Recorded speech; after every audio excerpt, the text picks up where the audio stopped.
আসসালামু আলাইকুম। রাখি কিচেনের পক্ষ থেকে আপনাদেরকে জানাই আন্তরিক শুভেচ্ছা এবং অভিনন্দন।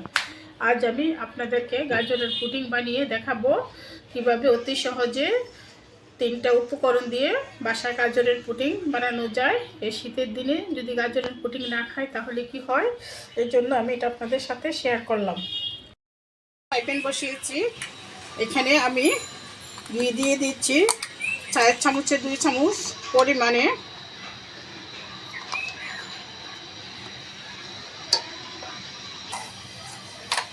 গাজর কুচি, এখানে আমি 2টা বড় সাইজের গাজর কুচি করে নিয়েছি। কুচি মানে মেশিনে গ্রেট করে নিয়েছি, আপনারা এটা দায়ের সাহায্য কুচি করে নিতে পারবেন।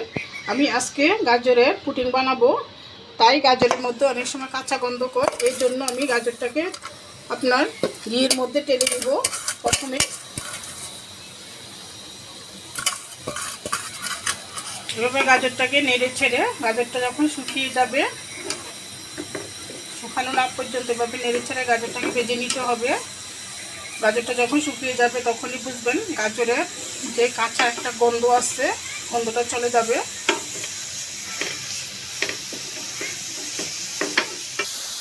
আমি এখানে 3টা এলাচ দিয়ে দিচ্ছি। এলাচটা দেওয়া হয়েছে, গাজরের একটা যে স্মেল আছে ওই স্মেলটা এলাচ দিল অনেক সময় দেখা যায় রান্নাটা চলে যায়, এই জন্য গাজরটা এলাচটা দিয়ে দিচ্ছি। গাজরটা আমার বাঁচতে বাঁচতে শুকিয়ে গেছে। এই পর্যায়ে এখানে আমি লিকুইড গরুর দুধ দিয়ে দিব 250 ml মতো। এটা আপনারা পানি দিয়ে গাজরটাকে সিদ্ধ করতে পারেন, আমি দুধটা দিয়েছি। আপনারা যারা দুধটা না দিতে চান তারা পানি দিয়ে গাজরটা সিদ্ধ করতে পারবেন। এই পর্যায়ে আমি গাজরটাকে আপনার সিদ্ধ করে নিচ্ছি। এখানে আমি পরিমাণ মতো একটু লবণ দিয়ে দিব। অনেকে মিষ্টি জিনিসের সাথে লবণটা পছন্দ করেন না, মিষ্টি জিনিসের সাথে লবণ না দিলে আমি ভালো লাগে না, এই জন্য আমি লবণটা অ্যাড করছি। যাদের পছন্দ এখনও না হয় তারা লবণটা বাদ দিতে পারেন। দেখেন বন্ধুরা, আমার গাজরটা সিদ্ধ হয়ে গেছে, এই যে সিদ্ধ হয়ে গেছে। এরপর যে আমি গাজরটা চুলা থেকে নামিয়ে নিব। এই গাজরের সাথে দুধটা আমার এরকম থাকবে, কারণ এটা আমি একটা ব্লেন্ডার দিয়ে ব্লেন্ড করব এই জন্য। আর আপনারা যারা ব্লেন্ডার নেয় তারা শিলপাটা বেটে নিতে পারেন। ওই পর্যায়ে যদি শিলপাটা ভাজতে হয় তাহলে আপনারা এই গাজরের মধ্যে যে পানি বা দুধ দিবেন ওটা ভালো করে শুকিয়ে নেবেন, নিয়ে তারপরে পাটায় পিষে নেবেন। এটা এখন আমি ঠান্ডা হওয়ার জন্য রেখে দিছি। ঠান্ডা হওয়ার পরে এটাকে আমি ব্লেন্ডারে, দেখেন বন্ধুরা, আমি পুডিং বানানোর জন্য পুডিংয়ের যে যে প্রসেসিং আছে তা করে দেখাচ্ছি। এখানে আমি একটা মিক্সিং বোল নিয়েছি, এখানে আমি রুম টেম্পারেচারে থাকা 3টা ডিম নিয়েছি। ডিমটা আমি ভেঙে বাটিতে দিয়ে দিব। এখানে কুসুম থেকে ডিমের সাদা অংশটা আলাদা করতে হবে না। ডিমটা অবশ্যই রুম টেম্পারেচার হতে হবে। ফ্রিজে থাকলে আপনারা বানানোর 3-4 ঘন্টা আগে বের করে নেবেন।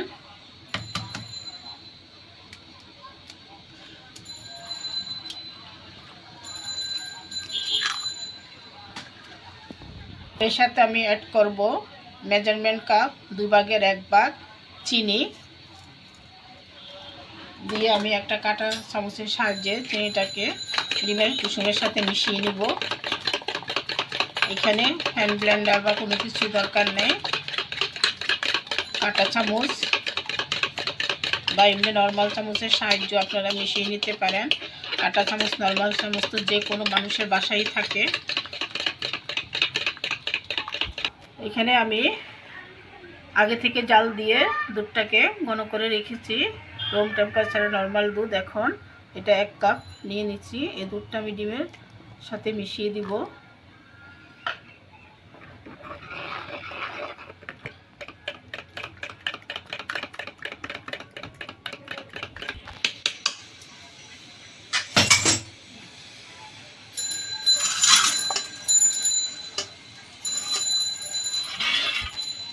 দেখেন বন্ধুরা, আমার ডিমের পুডিংটা নর্মালি যেভাবে আমরা ডিমের পুডিং বানাই এই ডিমের পুডিংয়ের পারপাসটা পুরোপুরি রেডি হয়ে গেছে। এই পর্যায়ে আমি এখানে ডিমের পুডিংয়ের উপরে যে সাদা একটা আবরণ দেখা যাচ্ছে, এই জন্য এটা আমি এখানে একটা চাকনির সাহায্যে ছেঁকে নিচ্ছি। দেখেন এই যে এটা আমি ছেঁকে নিয়ে এখন ডিমের পুডিংটাকে আমি এখানে বাটিতে নিয়ে নিলাম। বন্ধুরা, আমি আগে থেকে যে গাজরটাকে চুলায় সিদ্ধ করে আপনার ব্লেন্ড করে নিয়েছি, এই গাজরটা এখন এখানে পুডিংয়ের মিশ্রণের সাথে মিশিয়ে দিব। এটা এখানে মেজারমেন্ট কাপে 1 কাপ দিয়ে দিচ্ছি। দেখেন বন্ধুরা, গাজরের মিশ্রণটা আমি পুডিংয়ের মিশ্রণের সাথে একত্রে করে কাঁটা চামচের সাহায্যে ভালো করে ফেটিয়ে নিয়েছি। এটা এখন আমি একটা সাইডে রেখে দিব। দেখেন বন্ধুরা, আমি চুলাতে একটা সসপ্যান বসিয়েছি। এই সসপ্যানটার ভিতরে আমি আমার পুডিংটা সেট করব, তাই এই জন্য এখানে মেজারমেন্ট কাপের 2 ভাগের 1 ভাগ চিনি নিয়ে নিচ্ছি। আধা কাপ পরিমাণে দিয়ে এটা আমি একটা ক্যারামেল তৈরি করে নেব। আমরা সাধারণত ডিমের পুডিংয়ে যেভাবে ক্যারামেলটা তৈরি করি, এখানেও ঠিক ওইভাবে আমি ক্যারামেলটা তৈরি করে নিচ্ছি। দেখেন বন্ধুরা, আমার চিনিটা গলে আস্তে আস্তে সোনালি কালার হইতেছে। এই পর্যায়ে চুলার আঁচটা মিডিয়াম রেখে কাজটা করতে হবে, না হলে আপনার ক্যারামেলটা পুড়ে গেলে পুডিংটা খেতে তিতো লাগবে। ওই জলকে কম রেখে ক্যারামেলটা তৈরি করতে চেষ্টা করবেন একটু ধৈর্য নিয়ে। দেখেন বন্ধুরা, আমার ক্যারামেলটা রেডি হয়ে গেছে। এ পর্যায়ে আমি চুলা থেকে নামিয়ে নিচ্ছি।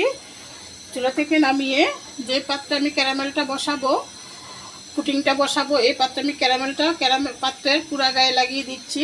হ্যাঁ বন্ধুরা, আমি ক্যারামেলটা এইভাবে ঘুরিয়ে ঘুরিয়ে পাতিলের গায়ে উপরে নিচে সব জায়গায় লাগিয়ে নিচ্ছি। এই পর্যায়ে আমি এখানে যে ব্যাটারটা রেডি করে রেখেছিলাম পুডিংয়ের জন্য, এটা ঢেলে দিচ্ছি।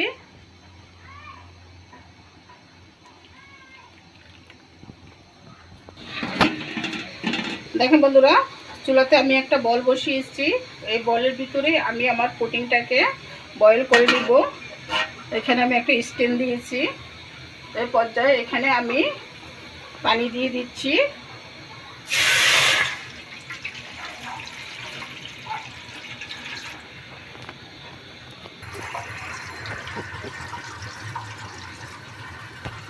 বন্ধুরা, পানি দিয়ে আমি এটা একটা ঢাকনা দিয়ে দিব। পানিটা বলক না আসা পর্যন্ত আমি অপেক্ষা করছি।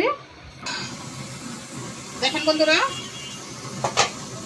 আমি যে পানিটা বয়েল হতে দিয়েছি, পানিটা আপনার কীভাবে বলক এসে গেছে। এই পর্যায়ে আমি চুলার আঁচটাকে কমিয়ে দিয়ে এখানে আমি পুডিংয়ের যে মোলটা রেডি করেছি এটা এখানে বসিয়ে দিব। এখানে বসিয়ে দিয়েছি, দিয়ে এটার উপরে একটা ঢাকনা দিয়ে দিব।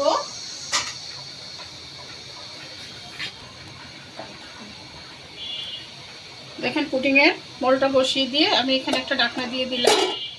ঢাকনাটা যাতে আপনার বয়েলের পানির এর সাথে পড়ে না যায়, এই জন্য ভালো করে উপরে আরেকটা ভারী দিয়ে দিলাম। এখানে দিয়ে আমি বড় ঢাকনাটা দিয়ে দিচ্ছি।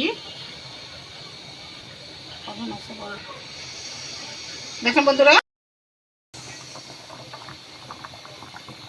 ফিরে আসছে 40 মিনিট পর।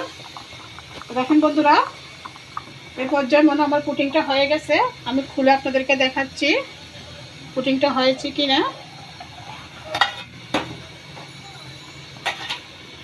আমি একটা কাঠির সাহায্যে পুডিংটা চেক করে নিচ্ছি। দেখেন বন্ধুরা, কাঠিতে কিছু লাগে নাই, তার মানে আমার পুডিংটা ভালোভাবে হয়ে গেছে। এই পর্যায়ে আমি পুডিংটা চুলা থেকে নামিয়ে নিচ্ছি। দেখেন বন্ধুরা, আমার পুডিংটা হয়ে গেছে। এই পর্যায়ে আমি চুলা থেকে পুডিংটা নামিয়ে নিয়ে ঠান্ডা করে নর্মাল ফ্রিজে রেখে দিব 2 ঘন্টার জন্য। তারপরে আমি আপনাদেরকে কেটে দেখাবো আমার পুডিংটা কতটা সুন্দর এবং আকর্ষণীয় হয়ে। আমি 2 ঘন্টা পরে ফ্রিজ থেকে নামিয়ে নিয়েছি। এখন আমি কেটে দেখাচ্ছি আপনাদেরকে আমার পুডিংটা কতটা সুন্দর এবং আকর্ষণীয় হয়েছে।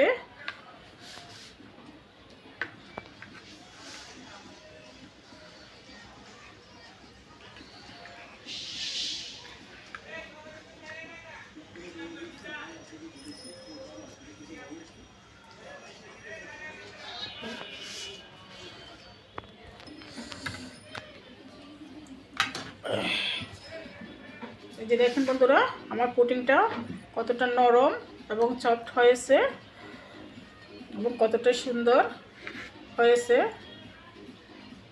এই যে আমার এই গাজরের পুডিংয়ের রেসিপিটি যদি আপনাদের ভালো লেগে থাকে তাহলে অবশ্যই আমাকে একটা লাইক, শেয়ার, কমেন্ট করবেন আর আমার চ্যানেলটাকে অবশ্যই সাবস্ক্রাইব করবেন। এই বলে আমি বিদায় নিলাম। আসসালামু আলাইকুম।